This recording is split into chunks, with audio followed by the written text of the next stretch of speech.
Hey everyone, welcome back to the channel. When it comes to modern day gaming, if the game don't come out broke like a burnout college student, then the game does not need to be released. I got the inspiration for this video simply based off my homies Big Fry, Thigh Fuzzy, and Abel Green playing this game. The game in question is known as Warhammer Darktide. Released on November 30th, 2022 by fatshark. fatshark describes Darktide as a new co-op focused experience from the award-winning team behind the Vermintide series. Leave a like on this video if you plan on playing or have played this game. Let's get into it. In this video, we are going to be talking about the pros, the cons, and my overall thoughts, so stick around to the end for that. First things first, let's talk about how the game feels. My only other experience I have had with a Warhammer series game was Space Hulk Deathwing. I really liked the game, but I got lost within the lore, and the undying urge that I needed to go play the older games for me to understand what was going on was looming over my head, so I skipped every Warhammer 40k game that has came out up until Darktide. So going into this with very minimal knowledge of how the game played was honestly the best move for me personally. Launching into the game, you get greeted with a tutorial that teaches you how to walk, jump, attack, shit like that. You also get to create your character and their own unique backstory with lore and everything included. Then before you can play with some other people in missions, you have to complete a boot camp training mode. Super simple, takes like maybe 5 minutes. You're good to go after that. From there, you go to the main hub of Warhammer where you can go on missions with random people or link up with your friends and go play. Pretty simple at the end of the day. When it comes to the combat system, I would absolutely say without a doubt that this is one of the best ones on the market. It is not the best, and it definitely gets outshone by other FPS shooters, but if we are simply talking FPSs, Darktide gets a fairly high rating for me. The melee weapon combat is very bloody, very smooth, very punchy, and reminds me of my younger years when I would beat the fuck out of zombies in Left 4 Dead. The shooting mechanics feel solid, but I feel like they could be a little bit better. So far in this game, I've used 3 different guns. Each gun handles and functions really well, but also feels a bit spongy. Again, could just be me trying to compare experience I've had with other FPS platforms, but regardless, it feels pretty damn good. Guns and melee models look really nice, the movement feels really responsive,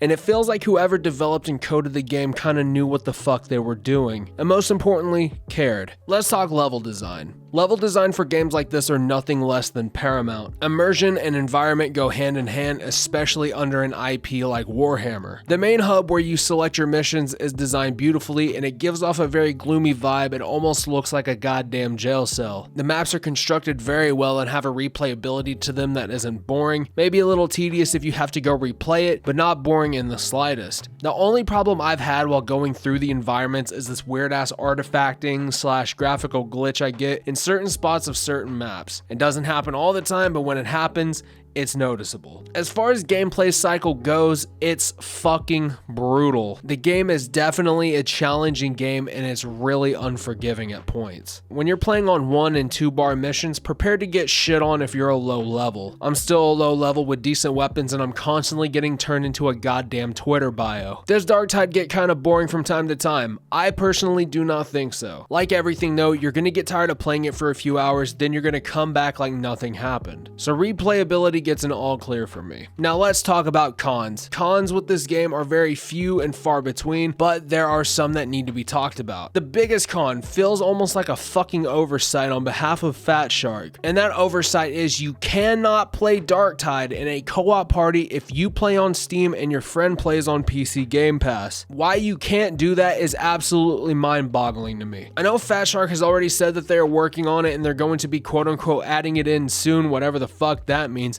but why not just launch it with the feature? You guys want to know a game that sucks worse than a Desperate Housewife that had crossplay between PC Game Pass, Xbox Game Pass, and PC players on Steam? Back 4 Blood. How the fuck are y'all gonna get bodied in that category by a damn game that deserves its own OnlyFans with how much schmeat that thing sucked? The graphic artifacting I talked about earlier, yeah, that's annoying, but it isn't a big deal. For a $40 game, should it be in there? No. But do I give a shit? No. Another small con that could be just totally situational, Darktide crashes. Not a lot though, it still crashes randomly. Could be because I'm playing on PC Game Pass and that software is busted beyond belief, but regardless of everything I've said though, this game for sure is worth its $40 price tag. Or you can play it on PC Game Pass, your choice. Now why do I personally feel like this game is an example for other companies to base their games off of as far as modern gaming is concerned? You will be hard pressed to find a game anywhere else that comes out in 2022 or in 2023